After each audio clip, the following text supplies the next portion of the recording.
మీ name వినంగానే సురభి ఎవరు పెట్టారు మీకు? చిన్నప్పుడులో దూరదర్శన్లో సురభి అనేది ఒక సీరియల్ వచ్చేదంట. ఆ, అది చూసి మా అమ్మ నా పేరు సురభి అని పెట్టింది. మీ ఫ్యామిలీ గురించి నేను తెలుసుకోవచ్చు? చిన్నప్పటి నుంచి నాన్నగారు లేరు, నేను, మా మమ్మీ, మా తమ్ముడు. మై ఎంటైర్ లైఫ్ వచ్చేసి వాజ్ అబౌట్ ఆయనను చూసుకోవడం, ఆయన స్టడీస్, దీంట్లో వెళ్ళిపోయింది నా లైఫ్. నా ఫస్ట్ కంపెనీ 14 years లో పెట్టాను. ఏ కంపెనీ పెట్టారు? This is an interesting story. First వచ్చేసి జాబ్స్ ట్రై చేసేది. ఒక 4-5 కంపెనీస్లో క్లియర్ అయినాయి, మీరు తెలిసి జాయిన్ అయిపోయినా. కానీ ఒకరి కింద పని చేయడం అనేది ఎందుకో నా వల్ల కాల. ఆ ఉద్యోగం ఎతికే ప్రాసెస్ ఉంటుంది చూసారా, నేను 100 మంది కాదు 1000 మందిని చూసాను రెజ్యూమేలు పట్టుకొని తిరగడం జాబుల కోసం. స్టిల్ ఈవెన్ టుడే ఓ రెజ్యూమే పట్టుకొని ఒక అబ్బాయి ఎండలో నిలబడకూడదు, ఎందుకంటే నేను ఆ సిచ్యువేషన్లో ఉన్నా కాబట్టి ఇంకొకరికి ఆ సిచ్యువేషన్ రాకూడదనే ఓ ఉద్దేశంతోనే స్టాఫింగ్ అనే ఒక దీంట్లో దిగడం జరిగింది. జనాలకి ఉద్యోగం ఇప్పుడు కూడా అదే చేస్తున్నాం.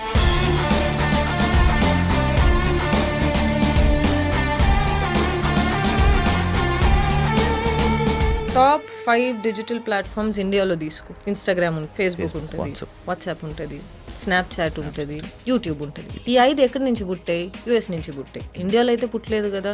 ఇవన్నీ వాడుతున్నామంటే డేటా క్రియేట్ చేస్తున్నట్టే కదా. మరి మనం ఆ డేటాను ఎట్లా మన దేశం నుంచి బయటికి పంపిస్తాం? ఆ డేటా బయటికి పోవడం వల్ల వాళ్ళు సంపాదిస్తున్నారే గానీ మనమేం డబ్బులు సంపాదించట్లే. మన డేటా మనమే క్రియేట్ చేసుకుని మనం దాంట్లో నుంచి తీసుకునేది 10%.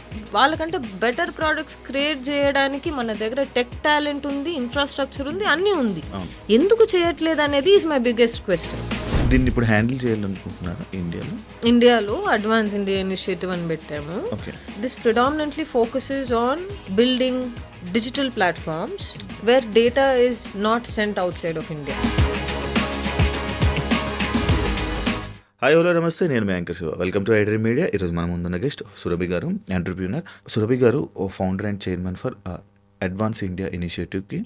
లైక్ అడ్వాన్స్ ఇండియా ఇనిషియేటివ్ అంటే ఏంటి, అసలు ఈమె మోటివ్ ఏంటి, అసలు యూఎస్ నుంచి ఇండియాకి రావడానికి గల కారణాలు ఏంటి, ఇవన్నీ మనకు తెలియని విషయాలు తెలుసుకునే ప్రయత్నం అయితే చేద్దాం.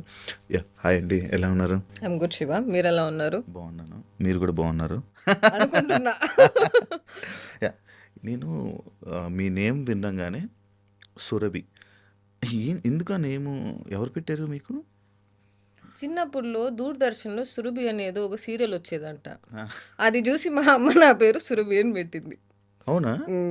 ఆ సీరియల్ నిజంగా ఉనిందా లేదా పోయిందా అని నాకు తెలియదు, కానీ రీజన్ అయితే ఇది ఇచ్చారు మా అమ్మగారు. ఈ స్టోరీ ఇదా నేమ్ మీకు ఓకేనా అంట మా అమ్మ చెప్తారు.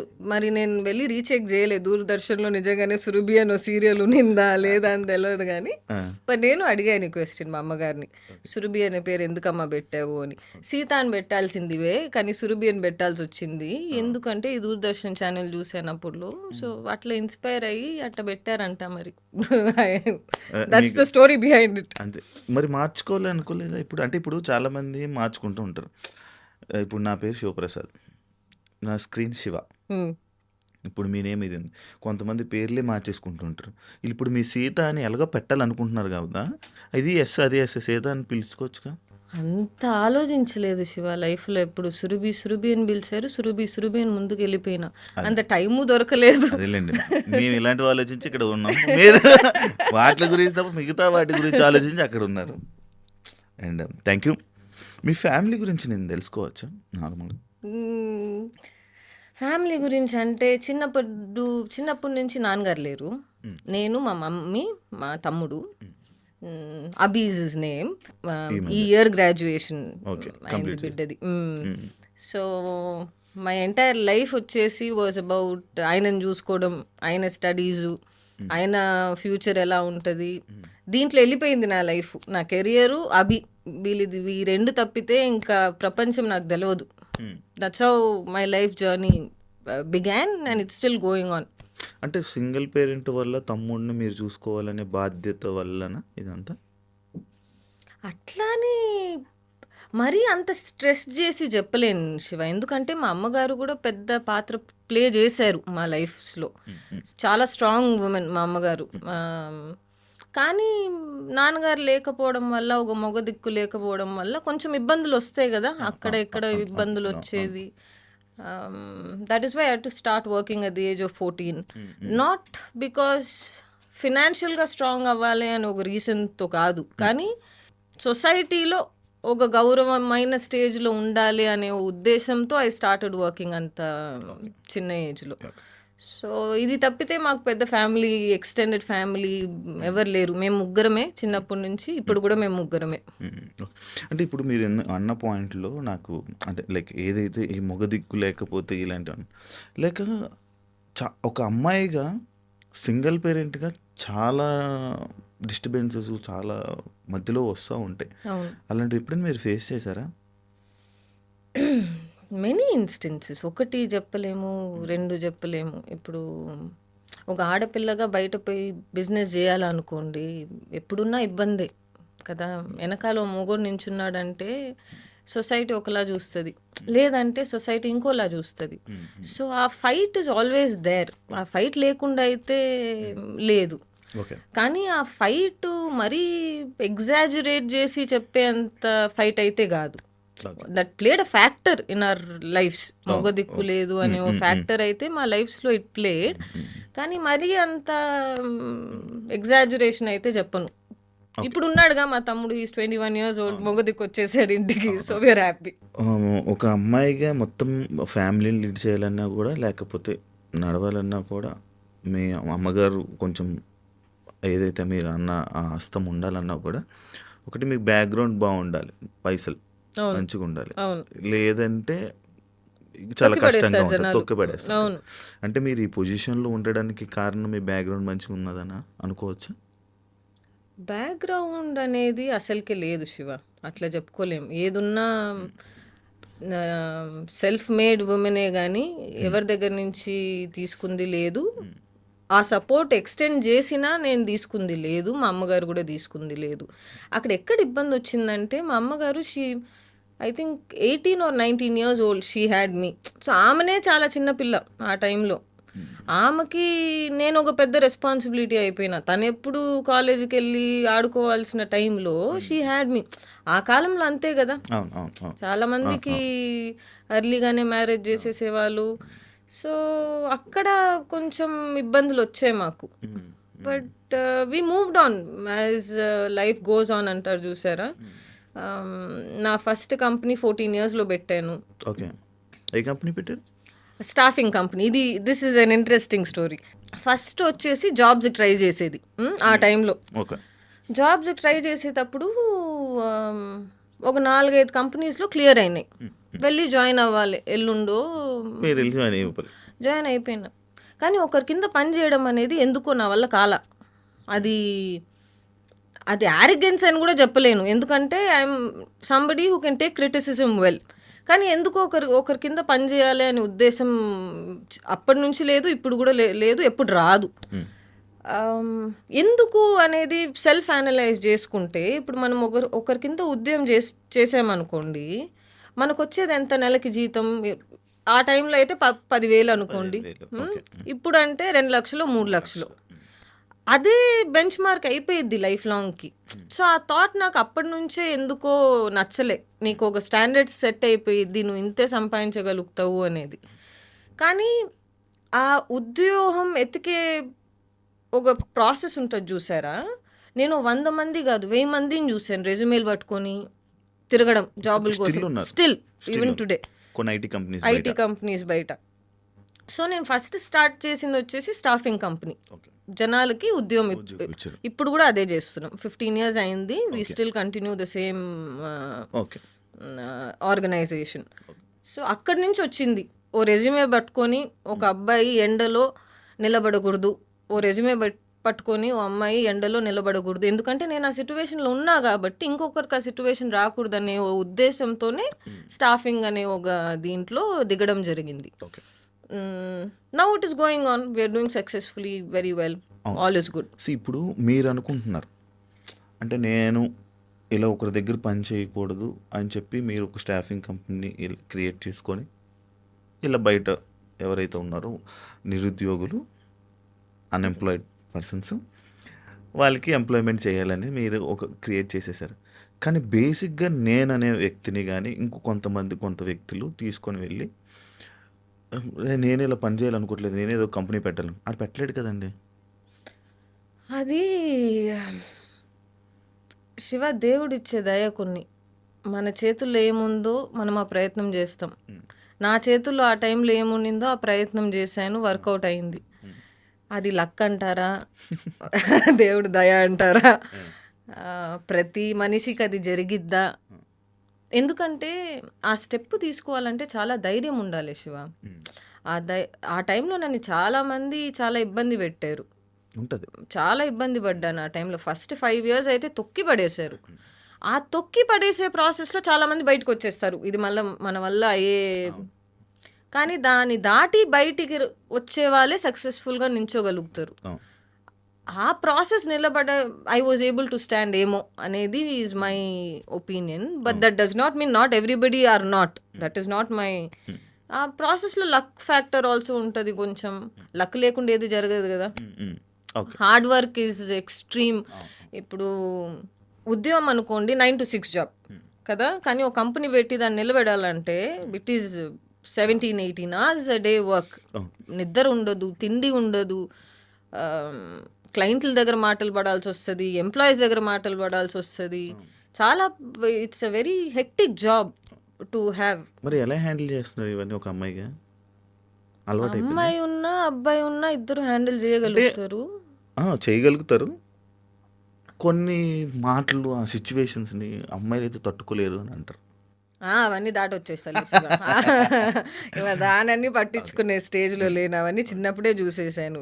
ఇప్పుడు అంటే అంత I'm a very sensitive person. నేను ఇప్పుడు కూడా ఒక్కరు రావే పోవే అని కొంచెం కోపంగా మాట్లాడినా తీసుకోలేను. కల్లో నీళ్ళు వస్తాయి నాకు. కానీ బిజినెస్ వరకు వచ్చింది అది పర్సనల్గా. కానీ బిజినెస్ పరంగా ఎవరైనా వచ్చి నాతో కూర్చుని అటు ఇటు మాట్లాడితే మెట్టేసి కొడతా. బిజినెస్ పరంగా అదే పర్సనల్గా చాలా సెన్సిటివ్ పర్సన్ నేను. కానీ బిజినెస్ పరంగా people don't mess with me. I don't let people mess with me. Okay. ఇప్పుడు ఇప్పుడు స్టాఫింగ్ కంపెనీ మీకు ఏదైతే ఎంతమందిని ఎంప్లాయ్మెంట్ చేశారు? ఈ 15 years కెరియర్లో అట్లీస్ట్ ఒక 2500 పీపుల్ని అయితే ప్లేస్ చేసి ఉంటాను. 2500 to 3000 పీపుల్ చేసి ఉంటారు. హ్యాపీ? ఏమో, ఫస్ట్ ఎంప్లాయీ అయితే ఇప్పటిదాకా టచ్లో ఉన్నాడు. ఆయన అయితే బాగున్నాడు, యూఎస్కి వెళ్ళాడు, వైస్ ప్రెసిడెంట్ అయ్యాడు, మంచిగా ఉన్నాడు.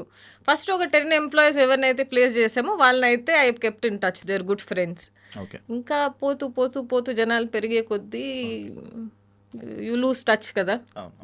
అంతమందిని మెయింటైన్ కూడా చేయలేం, టైము లేదు. Very sad part is we only have 24 hours a day. ఈ 24 గంటలు ఏమని చేస్తాం, ఎన్నని చేస్తాం. సో అట్లా కొంచెం టచ్ వెళ్ళిపోయింది. బట్ ద ఫస్ట్ 10 people ఎవరినైతే ప్లేస్ చేశానో దే ఆర్ ఇన్ టచ్. మీ జర్నీలో మీ తమ్ముడు పాత్ర చాలా అవునండి మంచిగా ఎక్కువ ఉన్నదని విన్నాను. అవును. తమ్ముడు పాత్ర ఎలా ఉన్నది నాకు అర్థం కాలేదు, చెప్తారా? వాడిని తమ్ముడు కంటే కొడుకులా పెంచాను చిన్నప్పటి నుంచే. కానీ మా ఏజ్ గ్యాప్ చాలా ఎక్కువ. సో చిన్నప్పటి నుంచే కానీ కొడుకులా పెంచాను వాడిని. ఇప్పుడు కూడా ఎవరికైనా పేరెంట్స్ టీచర్స్ మీట్ అంటాను, లేకపోతే సిస్టర్ అని అయితే ఎక్కడ చెప్పను. ఎవరైతే నా కొడుకు అని ఇంట్రడ్యూస్ చేపిస్తా, అది ఎవరి దగ్గర ఉన్నా కానీ. అది ఎందుకు వచ్చిందంటే చిన్నప్పుడు నేను పడిన కష్టాలు నా బిడ్డ పడకూడదు. అందరు అలానే కదా అనుకుంది. మా అమ్మ ఆపరేషన్ థియేటర్లో నుంచి అట్లా, మా అమ్మ కూడా ఫస్ట్ వాడిని పట్టుకోలేదు, ఫస్ట్ పట్టుకుంది నేను. సో అందువల్ల maybe he played a very huge role in my life. ఆయన డ్రైవింగ్ ఫ్యాక్టర్. వాడికి ఏది ఒకటి తక్కువ ఉండకూడదు, ఇది లేదు అక్క నా దగ్గర అని చెప్పి ఆయన హీ షుడెంట్ ఫీల్ అనేది was one of the biggest driving factors. నేను ఇందా నుంచి మేము మీతో మాట్లాడుతున్నప్పుడు నా దృష్టి అంతా ఒక దగ్గరికి వెళ్తే ఇండియా ఫ్లాగ్ అక్కడ పెట్టుకునే కారణం చాలా తక్కువ మంది ఎంటర్ప్రీనర్స్ దగ్గర. నేను ఎప్పుడు చాలా రేర్గా చూస్తూ ఉంటున్నా ఫ్లాగ్ అనేది. అది పెట్టుకోవడానికి రీజన్ ఏమైనా ఉందా? చిన్నప్పుడు స్కూల్లో India is my country, all Indians are my brothers and sisters అని చెప్పే వాళ్ళకి గుర్తుందా? అప్పుడులో స్టూడెంట్స్ వచ్చేసి ఎందుకు రేబాయి చెప్తున్నాము ఎండలో నించొని, కానీ అది చెప్పేటప్పుడు నాకు లోపల నుంచి ఎందుకో మై దాని ఏమంటారు, గూస్ బంప్స్. గూస్ పింపుల్స్, నాకు ఇంగ్లీష్ వచ్చింది. గూస్ పింపుల్స్ వచ్చేది. ఆ గూస్ పింపుల్స్ అది ఎందుకు వచ్చేదని కూడా అర్థం కాదు. ఇప్పటిదాకా నాకు నా దేశం మీద ఎందుకు అంత ప్రేమ కంటే పిచ్చి, if I have to use the right word. ఫ్లాగ్ని ప్రతిసారి చూసినప్పుడు ఎందుకో ఎక్కడో మనం ఇంకా చేయొచ్చు, మనం ఉండే స్థాయిలో మనం లేము అనే ఒక థాట్ ఎప్పటి నుంచో ఉంది, ఇప్పుడు కూడా it still exist. Okay. So ఎక్కడ పోయినా మనము తెలుగు వాళ్ళం అనుకోవచ్చు, తమిళ వాళ్ళం అనుకోవచ్చు, కన్నడ వాళ్ళం అనుకోవచ్చు, కానీ భారతదేశం దాటి బయటికి వెళ్ళామనుకోండి, your passport says what your an Indian citizen. Yes, so I am an Indian citizen, which is why I wear an Indian flag. It's there throughout. నేను ఎక్కడ వెళ్ళినా, ఏ ఒక ప్రొఫెషనల్ మీటింగ్స్కి వెళ్ళినా, I wear an Indian flag because I want to represent myself as an Indian. ఇష్టం కాదు, అది ఒక బాధ్యత. ఓకే. అంటే నేను చాలా తక్కువ మందిని చూశాను బేసిక్గా. యూఎస్ నుంచి ఇండియాకి వచ్చేయడానికి రీజన్స్ ఏమైనా ఉంది, బలమైన కారణం ఏమైనా ఉందా? బలమైన కారణం అంటే one major reason was that యూఎస్లో ఎవరినైనా చులకగా చూస్తారు శివ. నాకు అది ఇప్పుడు నచ్చేది కాదు. యూఎస్లో చూస్తారా ఇండియన్స్ని, చాలా మందిని. Okay okay okay okay. So నాకు అది నచ్చేది కాదు. అదేంది, ఇప్పుడు గూగుల్ తీసుకోండి, Google back bone is Indian technology, IT people కదా. ఫేస్బుక్ తీసుకోండి, ఎవరు చేస్తారు, డెవలపర్స్ మనోలే. యూట్యూబ్ తీసుకోండి, ఎవరు చేస్తారు, మనోలే. నేను ఎందుకు ఒక్కరి దగ్గర పోయి చులకగా నిలబడాలి? నా దేశమే అంత గొప్ప దేశం అయినప్పుడు అది ఎక్కడో ఒక చోట్లో ట్రిగర్ అయిపోయింది. ఇంకా ఇది మన దేశం కాదు, ఇది మన జనాలు కాదు. Although I believe in global civilization, that గ్లోబల్గా అందరు ఎదగాలి అనే థాట్ ప్రాసెస్ ఉన్నా కానీ my country comes first. So ఆ చులకగా చూసేది ఒకటి. రెండోది, తమ్ముడు ఇక్కడ ఉన్నాడు, he was at an age of teenage, ఆయనని సపోర్ట్ చేయాలి. మా అమ్మగారు అన్నీ కలిపి ఇంకా I think I made a decision to come back. అక్కడ బయటికి వెళ్ళాం అనుకోండి, యూఎస్ ఫ్లాగ్ చూస్తాం, కాలేదు నాకు లోపల నుంచి, ఇక్కడ ఏం చేస్తున్నావు నువ్వు, అసలు నీకు పని బాట్లేదా, పోనీ దేశానికి అని చెప్పేసి. సో ఒకరోజు పొద్దున్న డిసైడ్ చేశాను, సాయంత్రం ఫ్లైట్ పట్టుకొని ఇండియాకి వచ్చేసాను. అంతేనా? అంతే. పెద్ద మరి ఇక్కడ నుంచి చాలా మంది చదువుకోవడానికి అని, జాబ్స్ అని, లైఫ్ సెటిల్మెంట్ రా అని చెప్పి మరి అక్కడికి వెళ్ళిపోయే వాళ్ళ పరిస్థితి. అది ఇండివిజువల్ చాయిస్ శివ, ఇది నా ఇండివిజువల్ చాయిస్. చాలా అందరికీ ఈ దేశభక్తి ఉండాలి అని కోరుకోవడం కూడా తప్పే నా దృష్టిలో. దేవుడు నాకు అది ఎందుకు ఇచ్చాడనేది దేవుడికే తెలవాలి, కానీ అందరికి అది ఉండాలి అని లేదు కదా. ఇక్కడ అంత చదువులు, అంత ఎడ్యుకేషన్ సంబంధించింది, అంత హాస్పిటలైజ్ కానీ, లేకపోతే అంత ఎంప్లాయ్మెంట్స్కి సంబంధించి జాబ్స్ కానీ అలాంటివి లేకపోవడం వల్ల అటు వెళ్ళిపోతున్నారా? అంతేగా మరి. ఇప్పుడు నువ్వు టాప్ 5 డిజిటల్ ప్లాట్ఫామ్స్ ఇండియాలో తీసుకో, టాప్ 5 ఏముంటాయి? ఇన్స్టాగ్రామ్ ఉంటాయి, ఫేస్బుక్ ఉంటుంది, వాట్సాప్ ఉంటుంది, స్నాప్చాట్ ఉంటుంది, యూట్యూబ్ ఉంటుంది. టాప్ 5 ఇది 5 తీసుకుందాం. ఈ 5 ఎక్కడి నుంచి పుట్టాయి? యుఎస్ నుంచి పుట్టాయి. ఇండియాలో అయితే పుట్టలేదు కదా. ఫస్ట్ మన తప్పు, మనం దాన్ని యూజ్ చేస్తున్నాం చూడు, మనం ఎట్టు తీసుకొని మనం కొట్టుకోవాలి. బికాస్ డేటా అనేది మనం ఇవన్నీ వాడుతున్నామంటే డేటా క్రియేట్ చేస్తున్నట్టే కదా. Data is a very personal thing. నాకైతే నా ప్రైవసీ చాలా ముఖ్యం, నీకు కూడా అదే అనుకుంటున్నా కదా. మరి మనం ఆ డేటాను ఎట్లా మన దేశం నుంచి బయటికి పంపిస్తాం? పంపించకూడదు. First Indian citizens data needs to be protected within India. India నుంచి బయటికి పోవడమే చాలా పెద్ద తప్పు. ఆ డేటా బయటికి పోవడం వల్ల వాళ్ళు సంపాదిస్తున్నారే కానీ మనమేం డబ్బులు సంపాదించట్లే. రీల్స్ చేసుకుంటాం, అవి చేసుకుంటాం, యూట్యూబ్లో వ్యూస్ వస్తే అంత వస్తే ఇంత వస్తాయి, కానీ మనకు దాంట్లో వచ్చేది 10%. మన డేటా మనమే క్రియేట్ చేసుకుని మనం దాంట్లో నుంచి తీసుకునేది 10%. అది ఎంతవరకు రైట్ అనేది we have to question our selfs. It's that time in our country's process where we have to question ourselves as to why the data is being sent out. అది పోకూడదు. ఇప్పుడు రీసెంట్గా 2016లో ఒక ఎలక్షన్ జరిగింది, డొనాల్డ్ ట్రంప్ అండ్ హిలరీ క్లింటన్ది. ఆ election మొత్తము Russia వాళ్ళు data use చేసి ఎంత మార్చేశారో అనేది ఒక పెద్ద డాక్యుమెంటరీ ఉంది. దాన్ని చూడండి మీకు ఎప్పుడైనా కుదిరితే. ఓకే. ఓకే. అలాగే మన ఇండియన్ ఎలక్షన్స్ని వాళ్ళు ఇంటర్ఫియర్ అయ్యి యూజ్ మార్చరు అని what is the guarantee okay. Okay. కదా? ఇప్పుడు డేటా సర్వర్స్ అక్కడ ఉన్నాయి, మన డేటా అక్కడికి వెళ్ళిపోతున్నాయి, మన ఉద్యోగాలు అక్కడికి వెళ్ళిపోతున్నాయి, మన డబ్బులు అక్కడికి వెళ్ళిపోతున్నాయి. మరి ఎందుకోసం వాడుతున్నాం శివ ఈ యాప్స్? వాడకూడదు. మనకి మన ప్రోడక్ట్స్ మనం బిల్డ్ చేసుకోవాలి. ఇప్పుడు ఆ టెక్ టాలెంట్ ఉంది, ఇన్ఫ్రాస్ట్రక్చర్ ఉంది, గవర్నమెంట్ నుంచి సపోర్ట్ వస్తుంది. మన దగ్గర proof of concept, execution plan కరెక్ట్గా ఉన్నింది అనుకోండి, వస్తుంది గవర్నమెంట్ నుంచి కూడా సపోర్టు. కానీ ఇది ఒక రోజులో అయ్యే పని కాదు, 2 రోజులు అయ్యే పని కాదు, 10 ఏళ్ళు పడుతుంది.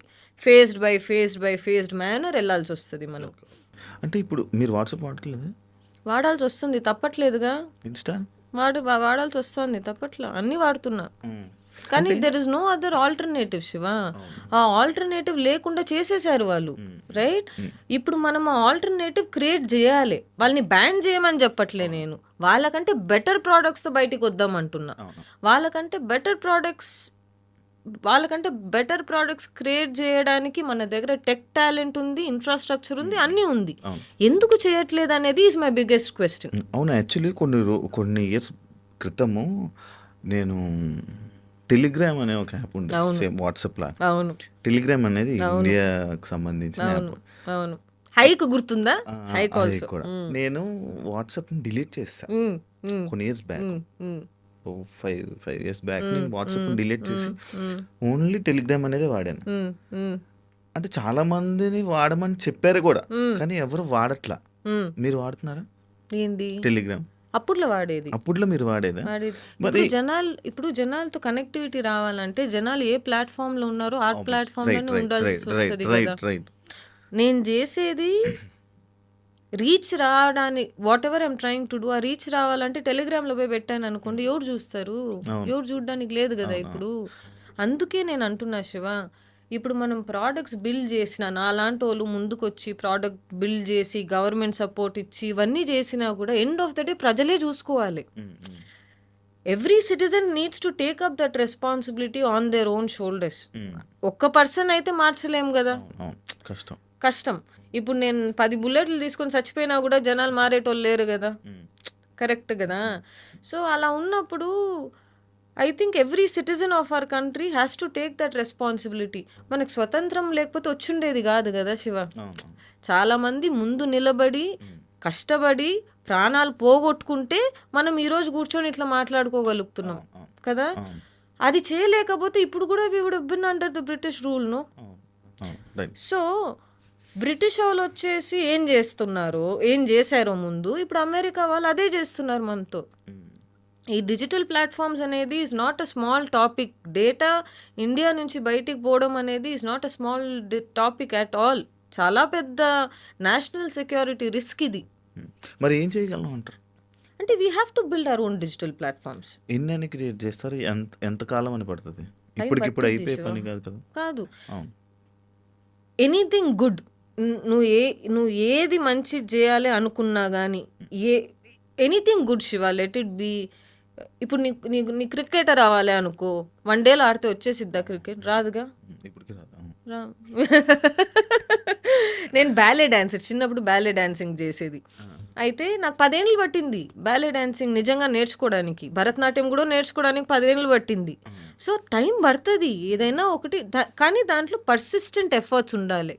Consistency and persistence are very important కదా. పర్సిస్టెంట్ ఎఫర్ట్స్ ఉంటే వీ కెన్ గో అహెడ్. ఇది కంబైన్డ్ ఎఫర్ట్గా ఇండియా మొత్తం ముందుకెళ్ళాలి, కానీ నేను ఒక్కదానే చేసే పని అయితే కాదు. నేను founder and chairman of advance India initiative అని చెప్పి నేను విన్నాను. ఎందుకు పెట్టడానికి కారణం ఏమైనా ఉందా? Unemployment is one of the main reasons. దీన్ని ఇప్పుడు హ్యాండిల్ చేయాలనుకుంటున్నారా ఇండియాలో అడ్వాన్స్ ఇండియా ఇనిషియేటివ్ అని పెట్టాము. This predominantly focuses on building digital platforms where data is not sent outside of India. Primary ఇదైతే అది డేటా సెక్యూరిటీ. ఈరోజు మనం అనుకోవచ్చు ఇదేంది అంత డేటా గురించి ఎందుకు మాట్లాడుతుంది అని చెప్పేసి. కానీ చాలా పెద్ద నేషనల్ సెక్యూరిటీ రిస్క్ అది. మన మినిస్టర్స్ వాడతారు, చీఫ్ మినిస్టర్స్ వాడతారు వాట్సాపే కానీ ఇన్స్టాగ్రామే కానీ. వాళ్ళ థాట్ ప్రాసెస్ మొత్తం వాళ్ళకి తెలుస్తుంది. రేపు యుద్ధం అని రేపు వచ్చిందనుకోండి, ఎందుకు తెలియదు మన మినిస్టర్ ఏం మాట్లాడుతున్నారు, మన చీఫ్ మినిస్టర్ ఏం మాట్లాడుతున్నారు అని తెలుస్తుంది కదా. అది ఎంత పెద్ద నేషనల్ సెక్యూరిటీ రిస్క్ కదా. So number 1 is data. Number 2, మనం డిజిటల్ ప్లాట్ఫామ్స్ ఇండియాలో బిల్డ్ చేసామనుకోండి, unemployment, one good platform will create lakhs of jobs. One good platform, okay. అలాంటిది మనం ఒక 5-6 చేసామనుకోండి, at least unemployment will come down by 20%. నేను మొత్తం చేంజ్ చేసేసేలేను, 20% ఎఫెక్ట్ అయినా తీసుకురాగలుగుతామా? అందుకోసం అడ్వాన్స్ ఇండియా పెట్టింది. మేడం మీరు సింగిలా? సింగిలే అండి. ఎందుకు పెళ్ళి అనే చెప్పండి. పెళ్ళి అలాంటి ఆలోచన లేవా? ప్రస్తుతానికైతే లేదండి. ఉంది, ప్రస్తుతానికైతే లేదు. రావచ్చేమో ఫ్యూచర్లో. ఎందుకు అలా సింగిల్గా అలా ఉండిపోవడానికి కారణం? అంటే మైండ్ మారిపోతుంది, మనం అనుకున్న పని నుంచి డైవర్ట్ అయిపోతాం కదా Shiva. At the end of the day పెళ్ళి అనేది చాలా పెద్ద రెస్పాన్సిబిలిటీ. ఆ రెస్పాన్సిబిలిటీ తీసుకునే స్టేజ్లో నేను ఇప్పుడు ఉన్నానా లేదా అనేది ఫస్ట్ ముందుంచే క్వశ్చన్ ఎప్పుడు ఉండేది. పెళ్ళి అంటే పిల్లలు పుడతారు, వాళ్ళని చూసుకునే రెస్పాన్సిబిలిటీస్ వస్తాయి. అవి వచ్చినప్పుడు ట్రాక్ మారుతుంది. పిల్లలు become your first priority. Actual నా నెక్స్ట్ క్వశ్చన్ అదే ఉంది. అంటే పెళ్లి చేసుకుంటే వీళ్ళు పిల్లలు ఫస్ట్ అయిపోతారు, మళ్ళీ మీరు కొడుకు అనుకుంటున్న మీ తమ్ముడు మీ అమ్మగారు మళ్ళీ మీకు దూరం అయిపోతారనే భయమా అని యాక్చువల్ నా పాయింట్ అదే. కొడుకు అమ్మగారు కంటే నా గోల్ నుంచి దూరం వెళ్ళిపోతానేమో అనే ఒక ఫియర్ అయితే ఉంది. చాలామంది ఆడపిల్లల్ని చూస్తా కదా, పెళ్ళైన తర్వాత ఇంకా ఇంట్లోనే ఉండిపోతారు, బయటికి వచ్చి పని చేయడమే కానీ ఎందుకులే ఆలోచన వచ్చేసి ఎందుకులే అనే ఆలోచనతో చేసుకోలేదు. చేసుకుంటానా లేదా అనేది ఇంకా బాబాకు వదిలింది. అది పెద్ద మోటివ్, పెద్ద గోల్తోనే వచ్చారు అయితే ఇండియాకి రావడం. ప్రతి ఒక మనిషికి ఎందుకు పుట్టాము, ఎందుకు సచ్చాము అనే ఒక పర్పస్ ఉంటుంది లైఫ్లో. నాకు ఈ లైఫ్లో ఉండే పర్పస్ అయితే నా దేశానికి సర్వీస్ చేయడం, in which ever way possible, in every way possible. Okay. So yeah, I think ఇది సర్వీస్ అనాలా బిజినెస్ అనాలా? అంటే రెండు పరంగా ఉంటుంది కదా శివ. ఇప్పుడు బిజినెస్ లేకుండా సర్వీస్ చేయలేము, డబ్బులు చెట్ల కాయవుగా. బిజినెస్ చేస్తేనే కదా సర్వీస్ చేయగలుగుతాము. ఇప్పుడు if I'm able to build successful digital platforms, number 1 I can give employment. Employment అయితే పెరిగిద్ది కదా. 65% అన్ఎంప్లాయ్మెంట్ నుంచి 20% వరకు అయితే నెగెట్ చేయగలుగుతాం కదా. రెండోది, ఇండియా నుంచి అయితే డేటా బయటికి పోదు కదా, ఇండియాలోనే ఉంటుంది కదా. సో బిజినెసా నేషనల్ ఇంట్రెస్టా అంటే రెండు కలిపి ముందుకు పోతేనే మనము సక్సెస్ అనేది వీ కెన్ షో. ఇది ఒట్టి బిజినెస్గా చేసిన వర్కౌట్ అయ్యే ప్లాన్ కాదు, నేషనల్ ఇంట్రెస్ట్ కింద పెట్టుకొని చేసిన వర్కౌట్ అయ్యే ప్లాన్ కాదు. ఎందుకంటే క్యాపిటల్ ఇస్ హ్యూమంగస్. 30,000 కోట్లు 40,000 కోట్లు పడుతుంది ఒక్కొక్క ప్రోడక్ట్ బిల్డ్ చేయాలంటే. సక్సెస్ఫుల్గా బిల్డ్ చేసి గో టు మార్కెట్ చేయాలంటే 30,000 కోట్లు పడుతుంది.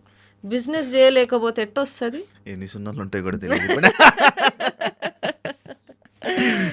అది so it is both. Okay. అంటే ఈ టాపిక్ గురించి మాట్లాడితే నాకు తెలిసి ఈ ఒక్క పాడ్కాస్ట్లో అయ్యేది కాదు అని అనిపిస్తుంది నాకు. ఇంకా చాలా మాట్లాడాలి, ఇంకా డీప్గా వెళ్ళాల్సిన సిచ్యువేషన్ కూడా వస్తుంది. తప్పకుండా నేను కూడా మాట్లాడాలని అనుకుంటున్నాను, దీని గురించి తెలుసుకోవాలని అనుకుంటున్నాను.